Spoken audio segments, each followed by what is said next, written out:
Hi guys, and welcome back to Babywearing and Breastfeeding, Nurturing Miracles. This is the podcast where we talk about all things baby wearing and breastfeeding, specifically tailored to medically complex kids, but this is also very applicable to children who are going through bouts of illness. My name is Meagan Pa, and I am your host, and today we are joined by Jacqueline Kinser. She is an international board-certified lactation consultant and also the owner of Holistic Lactation. So Jacqueline, thank you so much for joining us today. I would love to hear, because I've never heard your story about what drove you to get interested in lactation and kind of how you came into it. Can you start off by sharing that with us? Yeah, absolutely. And thanks for having me, Megan. I'm so excited that you have this podcast because I just had somebody who's a listener of mine write in the other day and say that she wanted to know about other breastfeeding podcasts that I would recommend. So now I can say yours, which is awesome. Thank you. But yeah, I got my start because I was working in the corporate world in finance and I had a baby. And things were a lot different than I thought they were going to be. So basically, I took a birth class. I had the birth plan. I kind of switched around with care providers because I just kept not being happy with them. And I thought I had done all the right things. I even took a breastfeeding class, right? Like I should be so prepared. Yeah, definitely not.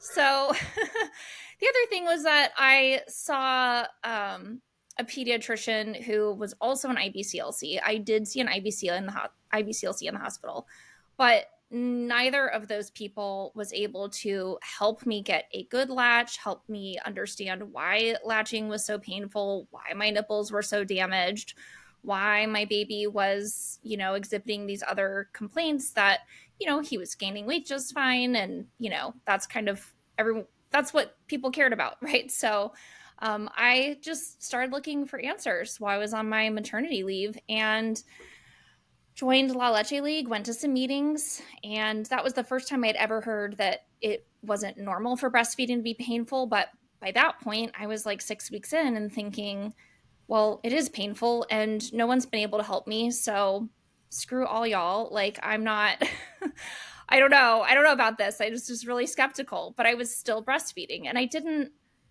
tried all these things, I'm reading blog articles and, this is 10 years ago. So we didn't have, the stuff on social media like we do now. And there were Facebook groups, but I just, started, looking for other mom friends. I didn't have friends who had babies yet and kind of created a mom's group, joined some mom's groups. And I kept going despite things not being that great and that comfortable. And he was gaining weight, so it was fine. But then I never really stopped researching and looking for answers. So I took off more time from my job. There was no way that I felt like I could go back at 12 weeks. It just was, I don't know. I was not ready for that. Like it was too much. And then I never stopped researching. So I got more involved with La Leche League. I became a leader. I took a class to get certified to teach breastfeeding classes. And then I got a taste of that. And I was like, okay, I need to do more. So I decided to become an IBCLC. I love that story. I didn't know that you were a La Leche League leader. I am too. Cool. Yeah, but I did I was an LC before an IBCLC. So then I went from just a lactation consultant and then became a Leche League leader and then took the examination to be a board certified lactation consultant. So that's cool. I love that because I think, I don't know what percentage, but probably so many women who are lactation consultants get into this because of exactly what you said. Like we had our first babies and we struggled like crazy and we were like, there has to be a better way to do this. So that's I'm so glad that you shared that because that's so true.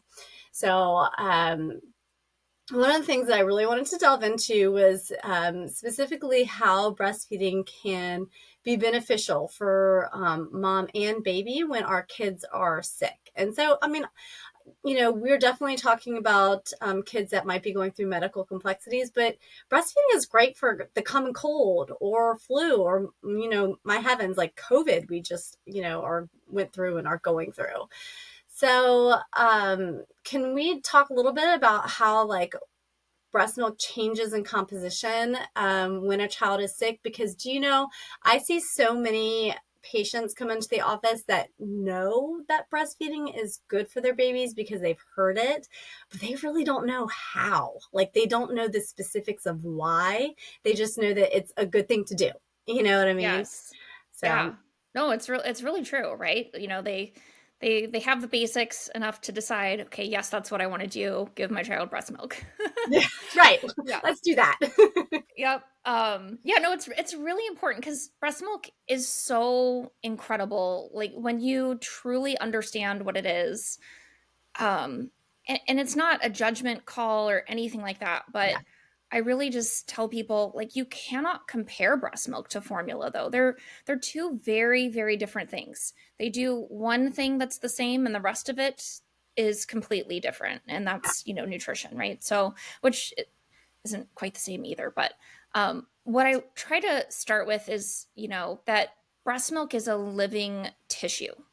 It is alive, it is thriving with all these living cells, and that's why it's so adaptable and dynamic. So, whether or not we're talking about immune components, right? Breast milk changes constantly. So when we study breast milk, we have to study a lot of breast milk from a lot of different people, from a lot of different times of day, with a lot of different factors, because it's going to vary, right? There's no one like, you know, it's not a nutrition facts label, this much vitamin C and this much, like that's not how it works. So, I mean, there's some averages, but from even the beginning of the feeding to the end of the feeding, right? And most people know that because they might have heard about hind milk and fore milk, which Mhm. don't get me started, but please don't get hung up on that, folks. Like, it's like you take sips of water during your meal, right? Like you don't have the same thing throughout the entire meal. Well, neither does your baby. And I think this whole fore milk, hind milk thing and just looking at the differences of breast milk comes from kind of basing our analysis of that on formula, which is the same. It's the Yeah. same from beginning to the end. It's the same from every feeding. So, the milk fat ratio, all of that changes. The temperature changes. Like if your baby is nursing at the breast, let's say you're nursing twins. They've done studies on this, right? The baby on the left side versus the right side, they could have different temperature milk depending on their own body temperature. I mean, it's incredible, right? Your body It's so senses so cool. many things, and we don't even know exactly how it senses that. We know there's maybe some saliva feedback loop, but there's other things that our body is able to sense outside of just the breast tissue. So anyway, I like to remind people of that because it's antibodies, immune factors, fats for brain development, proteins, carbohydrates, hormones, growth factors, prebiotics that feed the bacteria in the baby's gut. Right. Yep. So I just kind of want to give that overview of there's a lot that's changing from vitamins, micronutrients, all of that, right, to these really, really big things. And it's the coolest thing ever. So a lot of people like to ask the question, if I'm exclusively pumping, then, oh, my baby's probably not getting those same benefits. Yes, they are. And this is what I was saying about we don't know exactly how the breasts change that breast milk composition, but holding your baby, smelling your baby, I mean, even just looking at your baby, your brain is interpreting so many things using so many senses about your child. And based on that, it is changing what's getting made inside the mammary glands. So the more that you touch your baby, the more that you share an environment with your baby, that you expose yourself to the same microbes and pathogens and things like that, the more that your body can respond and make the things that your baby needs to address, anything in their environment, any deficiencies they might have, anything like that. Even smelling your baby's poop is like a really valuable thing. Which Again, we be do, easily right? We're like, pumping. did they have We a stinky totally diaper? smell it. Let me check. We We do smell do our that. own poop. So we're definitely smelling our Yeah, baby's poop, we right? totally do Like it. that's a signal that, this is not a cognitive process going on, right? Your body reads that and it knows that there's something it needs to do differently with the breast milk. So this is like really emerging science, but it's really, really awesome.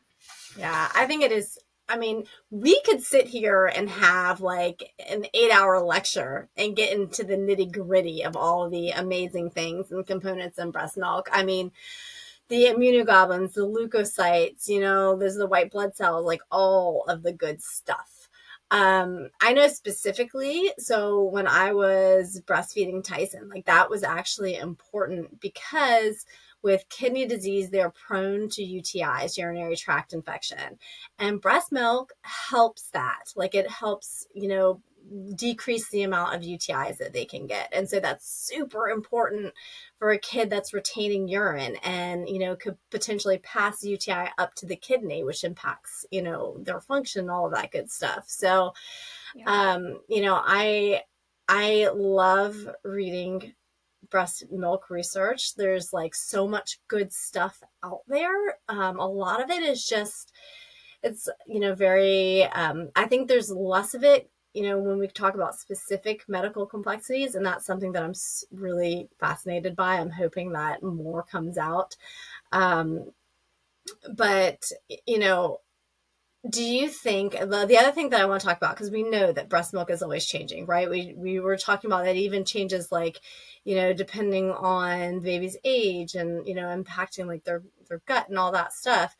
But, breast milk can change and provide different antivirals, antibacterial, antifungal, and even probably even dependent on what illnesses are getting passed from baby to mom, so that she's providing antibodies through it too. So do you think that the frequency of duration of breastfeeding can impact an illness? Do you think that more breastfeeding is going to help shorten an illness? Or is this something that we need more emerging research on? Yeah, that's a really good question. I mean, it's kind. How do I even get started on this? That was a loaded question. It was a lot.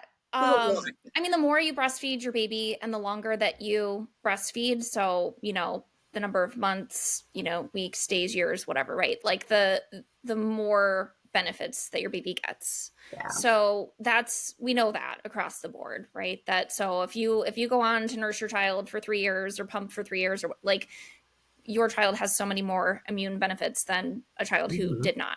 So, and when it comes to medically fragile babies, those benefits are much more important and much more significant than they are for an infant that doesn't have any health or medical complexities. So it's, I could give you numerous examples of people I've known, professionals, other La Leche League leaders, right, where they've made a very concerted effort to provide breast milk to their child, even if it wasn't through nursing, for a very long time, because they had medically complex children, right? And the doctors were always reaffirming, how valuable that was. So yeah. And I mean, even just from the short term too, though, is that there's such a rapid response with what our bodies are doing with our babies. So I found the study, so I could send it to you if you want to link it up or something like that, because I've quoted this number so many times. But from the time that a mother is exposed to a specific pathogen in her environment and she begins to create those antibodies, it takes only 4 hours for those antibodies to be present in her breast milk for her child.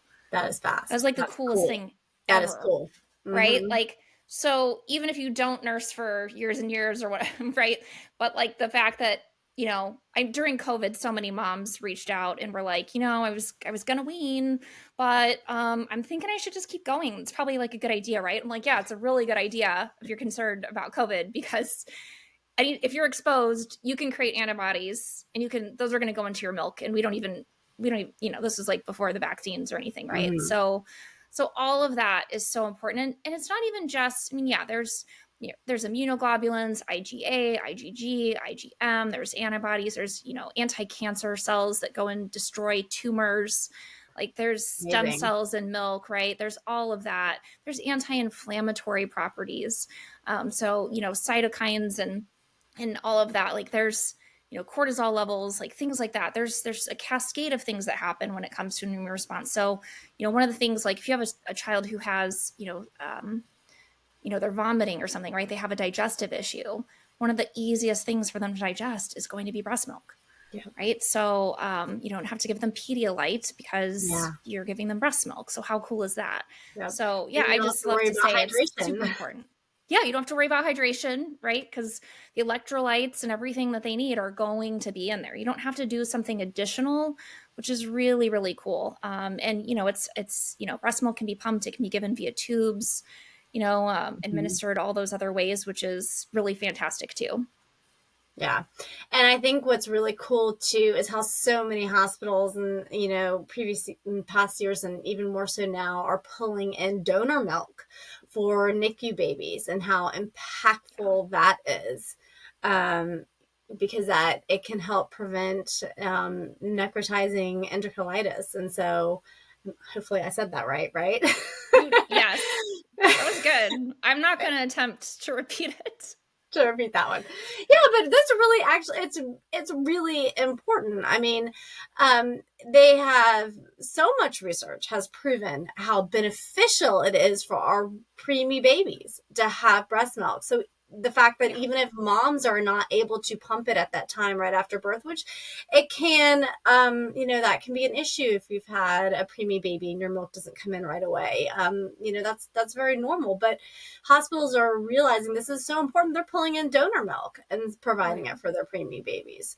So,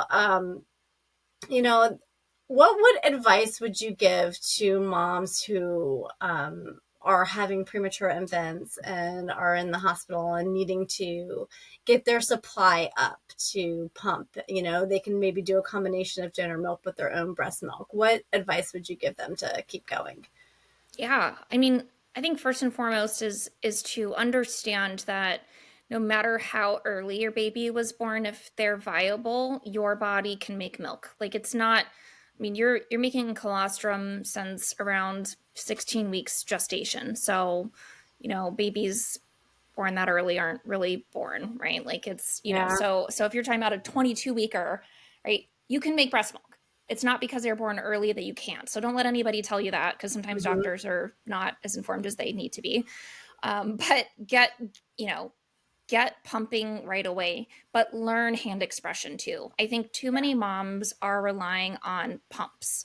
Now, if you're in the hospital and you have, that preemie baby, right? And they're going to have a hospital breast pump there, which is going to be the best thing for you to use if you're in that situation. But you have to use your hands. And so I try to tell moms, get familiar with your breast anatomy during pregnancy, because they change. For some moms, that's the first sign that they're pregnant. They're going, ooh, these are really sore. They seem a little bigger lately. And then they go take a test, right? So that breast development happens. Get really familiar with that. Learn how to be gentle to, compress the breast, but don't squeeze it, right? Because you're going to need to use your hands to massage and compress the breast to provide warmth, tactile stimulation, all of that when you're trying to get that early colostrum out before your milk transitions. So you don't want those precious few, couple of milliliter drops to get stuck in the Mm-hmm. pump flange and the parts and all of that, right? And then you're, trying to get that out and give that to your baby. It's so much easier to hand express in those first few days, but you've got to do it. And you still want to use the pump to provide stimulation, because your baby would be latching on in a perfect world, right? You'd be Mm-hmm. latching on 8 to 12, 12 to 15, whatever, however many times a day. You need to be giving your body that stimulation to tell it to make the milk. So there's a lot of hormonal feedback loops here that we need to reinforce. So just early and often, pump early and often. And you can create an oversupply in the beginning. We can deal with that later. I know a lot of moms will like, I would much rather have that than, Mm-hmm. but work really closely with a skilled IBCLC. Don't rely on a quote unquote lactation nurse or Yeah. the pediatrician or the neonatologist. That's not their specialty. They may not have the training you need. You may need to work with someone outside the hospital if they don't have the right person. So I don't want moms to feel like, oh, they don't have the right provider for me here, so I just have to figure it out on my own. No, generally they're happy to work with somebody outside of their system if they don't have the resource you need there. Yeah. And I love what you said so much. I'm going to reiterate it for everybody listening. I'm going to restate it because Go it's for it. so good. Is when you have a premature baby, absolutely, you can make milk. Colostrum, you're going to get that out better with hand expression. Once you have transitioned over, okay, so colostrum, hand expression, still use the pump for the additional stimulation, but the pump is going to be more effective when your milk has transitioned from colostrum to mature milk. So you really utilize hand expression in the early days. Also, I kind of want to double back and also just kind of talk about how important doing skin to skin is. And this is going to be really I want to mention that this is important for preemies. It's important for all babies, but also too, if you have a medically complex baby. So let's say you went to term and you have a medically complex baby. Sometimes our babies have, health conditions that we can't exclusively breastfeed. But doing skin to skin is just so beneficial for mom and baby. It's supportive of bringing in your breast milk. It's supportive of when baby is ready to do to latch and to do more exclusive breastfeeding. It helps set the stage. So I kind of want to talk about that a little bit and how great skin to skin is. Absolutely. And I was, my brain sometimes likes to go to worst case scenarios. So I was like assuming you can't even hold the baby in my examples. But if you can't, that you should still be able to sit next to your baby and pump there. Like it's very common for, NICU moms to be able to pump in the NICU next to their babies, right? Looking at them, all of that kind of stuff. You want to create an association of, having the milk let down with your baby and things of that nature. But yeah, skin to skin, and advocate for that, right? If you're, you've done some research, you're like, I should absolutely be able to do kangaroo care with my baby, but the hospital is saying no, like, get a patient advocate involved, right? That kind of stuff. But yeah, the skin to skin is so important for lactation and, what's going into your milk, right? So that's huge. You being in the hospital environment will expose you to the maximum amount of pathogens that you could probably ever be exposed to. So you're going to have awesome antibodies. You definitely you should always wash your hands before you pump, by the way, though. I want to make that really clear. Like, don't purposely surround yourself with germs. You know what I mean? Like, if you have a medically fragile baby, wash your hands before and after pumping. Make sure everything's clean and sanitized. Okay. We're not hoping to, but take it all in. Building up the immune system trial by fire. Let's touch all the things. No, don't do that. I mean, you can work on yours. Just make sure it's not affecting your babies negatively. But yeah, skin to skin regulates their heartbeat, their heart rate, right? Their body temperature, their respiratory rate. It regulates a lot of things for you. It helps with all of those hormones that create that bonding between you and your baby, that help with lactation, right? Help with postpartum mood, which is so important. And your baby's feeling connected and safe and loved and cared for and all of those things. Skin to skin is so important. And one of the things I would really push for as well is if you are able to, there shouldn't be a reason if you're doing skin to skin and your baby's plenty warm enough, take the hat off their head. Breathing in the scent of your baby, those pheromones do so much for your connection between you and your baby for regulation of all the things. So take the hat off. Now, if they're, swaddled and alone and not being held, yes, you want them to maintain their body heat, but take it off when you're holding them. That scent, which is a magical scent, by the way, if you have not smelled that yet, it's incredible. So yes, very important to smell that. Yeah, I love it. Does breastfeeding help prevent secondary infections? So, in older children, how does the components in breast milk help with that? Yes, it does. And, there's still a lot of research yet to be done, right? So I love when people kind of misinterpret things and go, well, it says, immune benefits up till age 2. I'm like, yeah, because they haven't studied it beyond that. Like, it's not saying that your body knows when your child is turned 2 years old and there's just no more benefits anymore, right? So a lot of pediatricians are still out there saying, there's no benefits to breast milk after age 1. What are you even talking about? Right. It's just like it magically just disappears. Right. I'm like, that's the most bizarre thing I've ever heard. Do you know how the dairy industry works? This is so crazy. Anyway, but yeah, no, absolutely. Right there. Your breast milk is going to be responsive to your child's needs, no matter what age, no matter what stage of lactation you're at, no matter if you're, still providing breast milk for one child and now you're pregnant with another. Like it's just going to adapt. And the cool thing is that let's say, you do have an older child and so breast milk isn't their primary nutrition anymore. So you're making less breast milk overall. your immune factors aren't diminished. They're more concentrated. So there's less of the food component of the milk, but there's still just as much of those immune components of the milk. Yeah. So even small amounts provide a huge benefit. Yeah. And so I don't want anybody who even has like low milk supply to think, oh, well, my baby's not getting the same benefits. No, your body's pretty clear on the fact that your child needs as many immune benefits as possible from milk. It's going to assume that if your child's still living and you're still lactating, they're getting some extra nutrition from elsewhere, right? Our bodies are really cool like that. So there's not less immune factors because you don't have as much supply or because your child's older or because they have something going on. Yeah.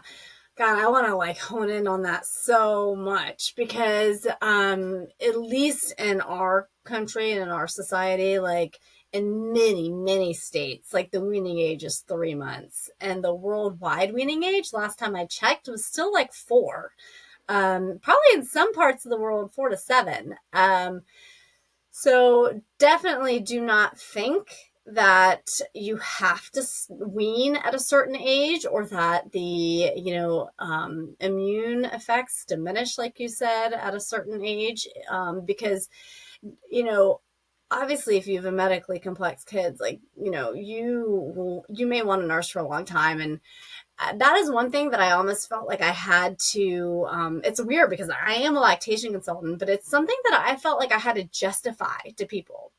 I nursed my son until he was 4 because I knew we had stuff going on, and I really wanted to give him as much immunity as I possibly could.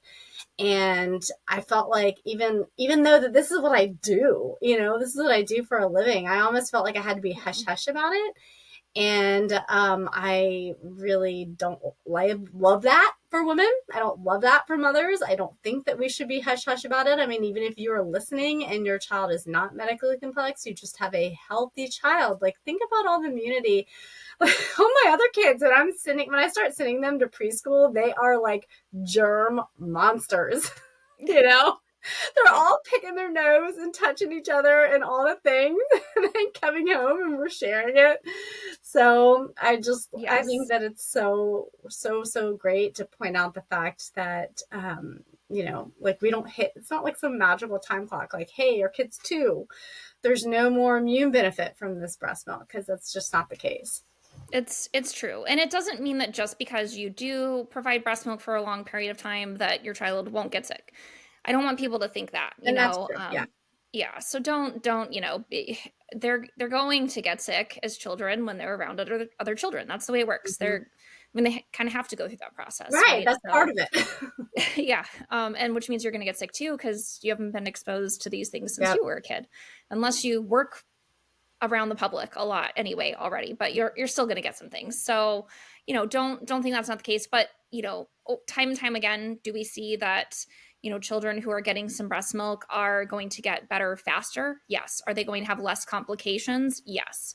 Right. So the difference between, getting a mild version of the flu versus a severe version of the flu, right? That could be making the difference. And, when you're nursing at those older ages, I think people get the wrong idea. They're like, oh my gosh, I couldn't imagine nursing a 3-year-old. Oh, that sounds exhausting. And I'm like, they might nurse once a day, times a day. Yeah. Like, they're not right. It's not like eventually it's like not even every day. 3 hours. Yeah. And there's more moms out there that are breastfeeding older kids than your neighbor could be doing it, and you don't know because they're not talking about it, like you were saying, right? But by virtue of what I do, and when people would find that out, they would open up to me like, oh my gosh, I'm still nursing my 5-year-old. Is that okay? And I'm like, yeah, you go, girl. That's awesome. And they're like, I can't talk to anyone about this. My family thinks I'm so weird. And I'm like, well, I don't. I think you're awesome. And that's super cool. So there are more people doing this than you realize. And if you decide to open up to people about it, hopefully it goes well. But you might just encourage others to tell you about it too. So yeah, don't think you're alone in that. You're not weird. It can be really hard to advocate about it. So you want to be careful who you share that information with, because why open yourself up to unwanted opinions and advice? But it's more common than we think, especially worldwide, like you were saying. Yeah, exactly. Does a mother, if she wants to, if her goal is to nurse a little bit more long-term, does she have to do anything special to keep her breast milk up? That's a good question. You're going to worry less and less about that as you keep going. Yeah. um, Hopefully women get to the point where they realize, there's like comfort and safety in the milk production, right? Like as long as I keep removing the milk regularly and well enough, then it will continue to be made. And the longer that you're lactating, the more time it's going to take for your milk to dry up anyhow. So, your body, just like your breast milk responds to your baby's needs, your breast milk production responds to your baby's needs. So you can artificially inflate that demand by pumping in addition to nursing, right? You can keep it going for a very long time, probably, until you hit menopause and even then some. So if you really wanted, you could do it. But yeah, it's as long as the milk's getting removed, it's going to be made. So even once you have that final last day of nursing or pumping or what have you, and let's say you went for a year or 2 years, your milk isn't gone tomorrow, by the way. In fact, for maybe even months later, you can squeeze your breast and get a drop or two out. Now, that doesn't mean you're going to get, engorged and all of that, right? Like your body's kind of learned, okay, make less, make less, make less. So it can be hard to increase supply if you've gotten to that point, obviously. But yeah, it's really just supply and demand. If the demand's there, the supply is there, and it can, like I said, just your body's kind of, I don't know, let's say, you're nursing till your child's 3, right? And it's like 4 months later and you're like, I can still squeeze a drop of milk out. Your body's like, just making sure, it's been 3 years, like, but now it's only been 4 months. So we just want to make sure we should be done. Yeah. And I tell people it's totally normal, but sometimes it's unexpected and they don't realize that. Yeah, so you pretty much hit on my next question, which is if you are deciding that, you are ready to wean, do you need to do anything special? And does it depend on how frequently you have been nursing and removing milk and where your supply is at? Yes, it does. I mean, if you're doing this gradual process, which we would call, baby-led weaning is kind of the term we use for solid foods, right? But is it mother-led or is it, child-led, right? So, if you're letting your child lead the way and it's just kind of a natural progression, no, you don't have to do anything special. They're just naturally going to phase it out over a long period of time. We don't ever recommend rapid weaning ever anyway, because that puts your health at risk. So the, most rapid that we'd ever want someone to wean would be like a 2-week period. And you should be working closely with an IBCLC and following a specific protocol for that. Otherwise, it's going to take place over the course of, several weeks, give it a month or two, maybe, where you do want to make sure it's gradual, because not only do you want to prevent things like clogged ducts and mastitis, if you are nursing or pumping frequently, you can't just cold turkey it. I don't even really recommend that people just cut out nursing or pumping sessions right away either, depending on where they're at. It's better to decrease the length of time that you're removing the milk. So if your child's normally nursing for 10 minutes, cut it down to 5, right? There's strategies you can use to do that. Same with pumping, before you go ahead and phase out that milk removal session. And then your milk production is typically highest in the morning hours and then decreases later on in the afternoon, early evening. So you definitely don't want to start phasing out the sessions when your milk production's highest, because that's going to put you at the most risk of, clogged ducts, mastitis, engorgement, all those things. So phasing out the ones where it's going to be easier, you have lower milk production levels, like nighttime feedings, that sort of thing. So yeah, I usually tell people, it's really great to work with somebody and create that weaning plan. So that way you have a timeline, you know what to expect. You can check in with somebody if something seems like it's not right. It's not moving along fast enough, right? Or all of that. But the other thing to keep in mind with weaning is that even if it's something that you just let your child lead the way and they naturally wean, or you're kind of pushing this along, you will get some changes in hormones. And this is usually very surprising for moms. So they, I think by virtue of the fact that they are weaning, you're going to be a bit emotional about it, right? Even though you're like, I'm so done, but it's bittersweet, right? Because you're like, oh, this might be their last time, and you get a little teary-eyed about it, right? But when you don't have those same hormones in place for lactation, your mood can shift. You can be a bit more sad, a bit more teary, right? Kind of a little bit PMS-y, if you will. And so a lot of people are really taken aback by that. Just, find someone that you can talk to process your emotions around that. Be really gentle with yourself, right? Nothing's wrong. This is just, it'll go away. But that's why you don't want to wean super rapidly unless you really have to, usually for a medical reason, because if you create a huge drop in those hormones, you can get super depressed, and that's not a good place to be. So you do want to be careful for those reasons too. Yeah, I'm so glad that you brought that up too, because I wanted to talk about how um emotional that the whole, like, from start to finish breastfeeding Oh yeah. is. You know what I mean? And like the range of emotions is just, I mean, you can't even like put a meter on it, because you can be going from this is a struggle to I love it so much to like anywhere in between, and like the hormone fluctuations. And one thing that I want to kind of say about it is sometimes when you have a sick child, and we always, and this is just like any bout of illness, right? Like you feel so much for your baby. Like you feel like you wish that you could take their discomfort from them, or if you have a medically complex child, like you wish that you had some modicum of control over that situation.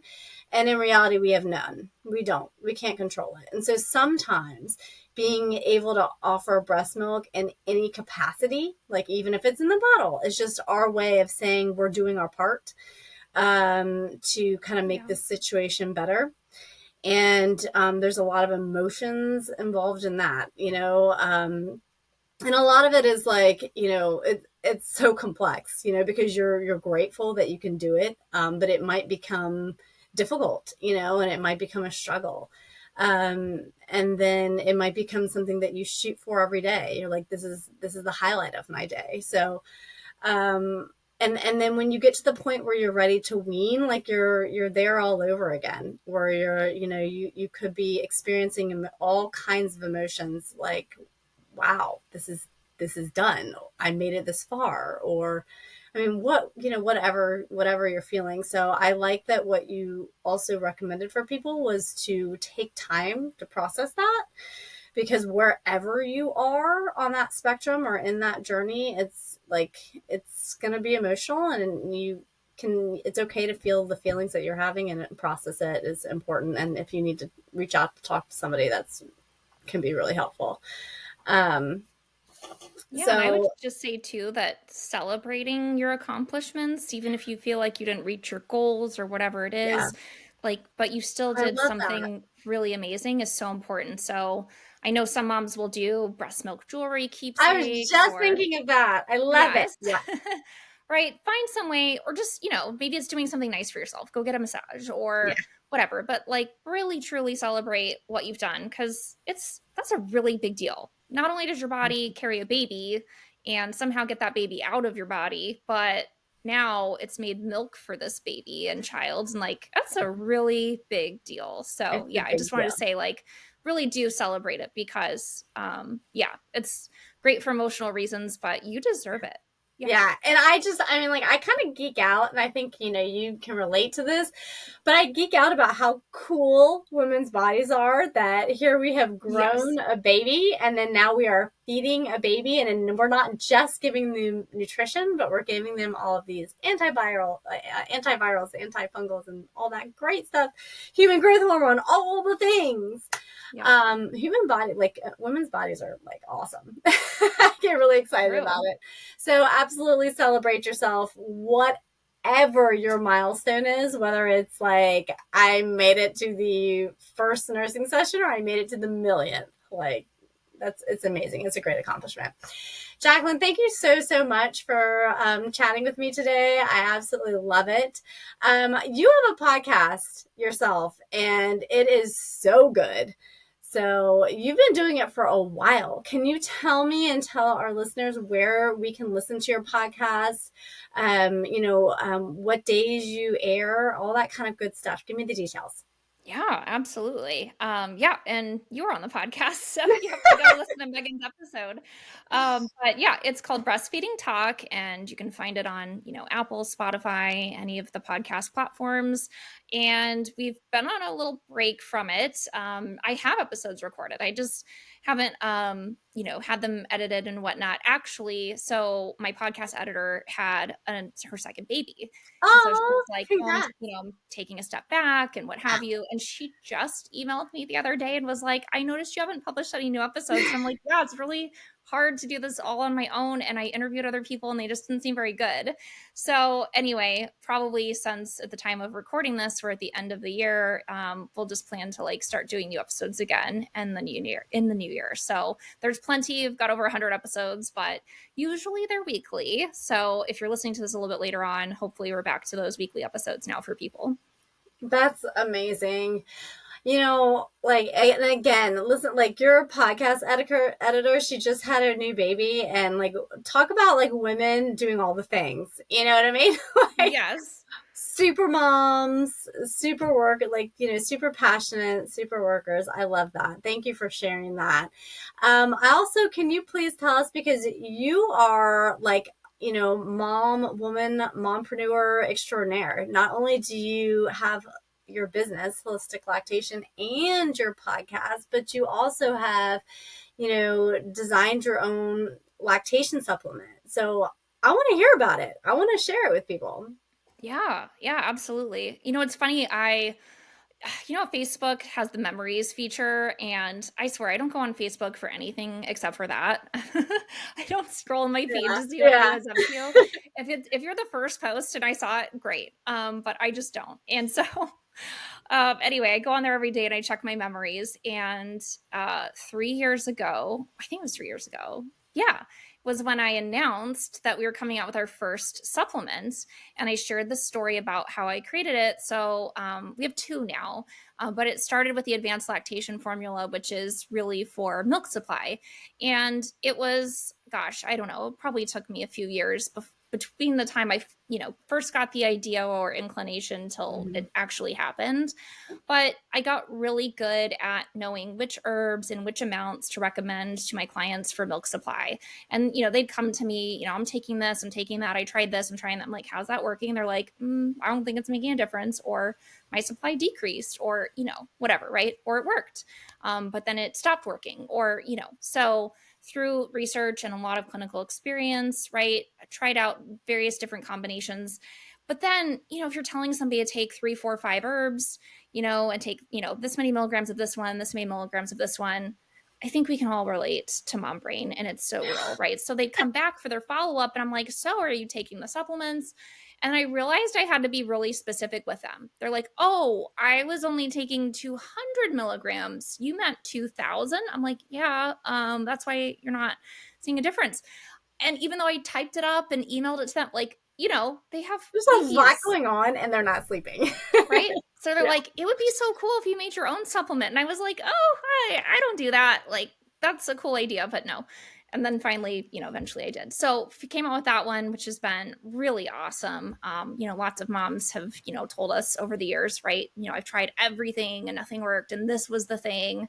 So that's really cool. And then we came out with, I guess it's been about a year now, with the lactation flow formula, which is really more for like engorgement, clogged ducts, mastitis, both just, avoiding those things altogether, or if you have those problems going on, right, you can take that. So it's different than most people take sunflower lecithin for that kind of stuff, but it's actually, it has a probiotic that is the most recommended for mastitis. It's been studied.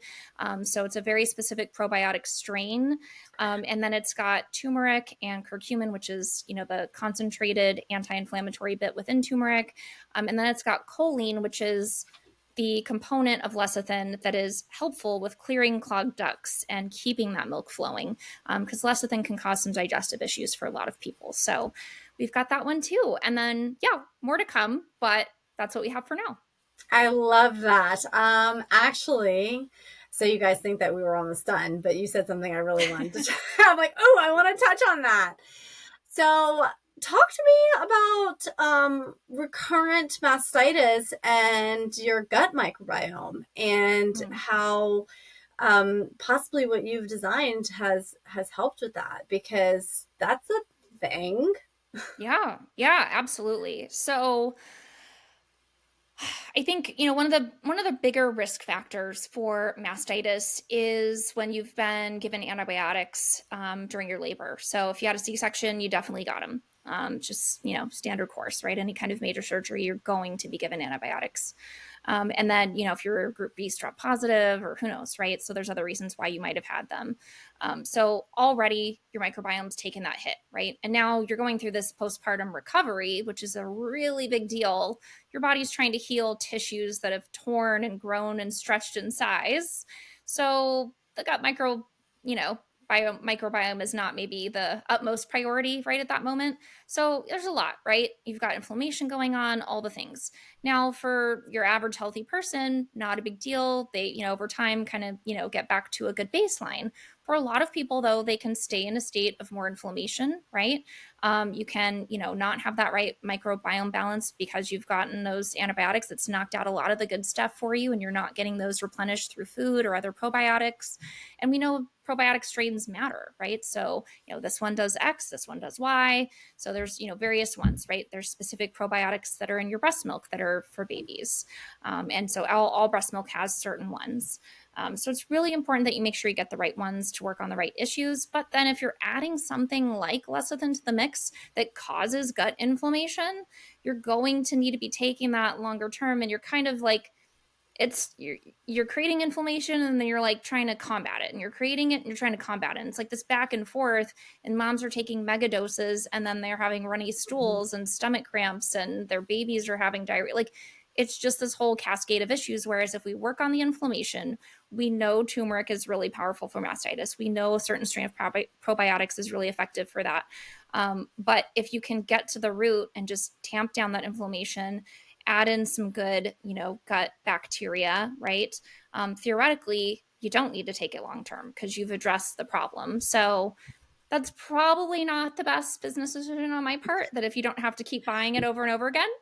But that was kind of my whole impetus behind creating products, was like, I'm tired of moms trying things that don't work. They take them long-term. Like, you shouldn't be taking the same probiotic month after month after month after month. You should be switching it up, or you should be making sure you have the right strains to begin with. Don't just buy whatever random probiotic on the shelf. Yep. So yeah, there's a lot I could say about that. I totally nerd out on the science of all these things, but yeah, recurrent clogged ducts and things generally, you can create that through, improper milk removal, but most of the time it's inflammation. Yeah, I hope everybody listening heard that. That was so good. It's especially because you are so open and frank about it. And you're like, look, we need to be taking the supplements that are right for our bodies and not just the same thing over and over again, that you're trying to fix one problem and you're causing 3 others. So really good information for moms to tune into. I love it. I could probably sit here all day and just geek out with you over breastfeeding and all of this really great science behind it. But I don't want to take up any more of your time. I'm so appreciative of you being here. For everybody that's listening, you can tune into Babywearing and Breastfeeding, Nurturing Miracles every week on Tuesday. Jacqueline, when you guys get up and going, what day do you? We're usually Wednesdays, so everyone can listen to your podcast first, and then you can come back the next day for mine. I love it. Mamas, you hear that? You should definitely do it. Thank you so much for joining us. I appreciate it. This has been so good. Thank you, Jacqueline. You're the best. Thanks, Megan. So are you. Thank you all for joining us on today's episode of Babywearing and Breastfeeding, Nurturing Miracles. I hope you found our discussion enlightening and that you leave feeling supported and empowered. Remember, you are not alone on this journey. Tune in next week for more insights and conversations that connect us all in the shared experience of parenting. Until then, take care and cherish every miracle with your little ones.